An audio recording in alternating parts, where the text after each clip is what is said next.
Our pre-service teachers, finally here. Tapos na, medyo makakahinga na ng konti. Pero may pobre pa. And you should pass that. Okay po. Kanina nung pinapanood ko po sila, medyo na-emotional ako dahil na-witness ko yung kanilang progress from first year. Ano na yun na ako?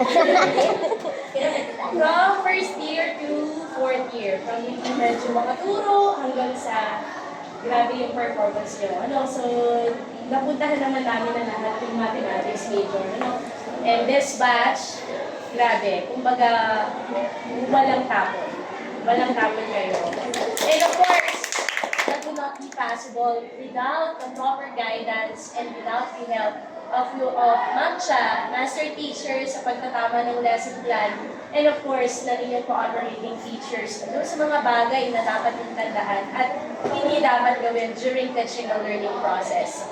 Maraming salamat po sa patuloy na pagtugon, sa tungkulin, at patuloy na pagtanggap sa memory colleges po, sa mga pre-service teachers.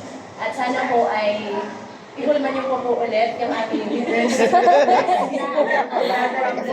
Mathematics major. Okay po, I'm gonna start giving my comments po kay Ma'am Carissa. Of course, si Ma'am Carissa ay ang pinaka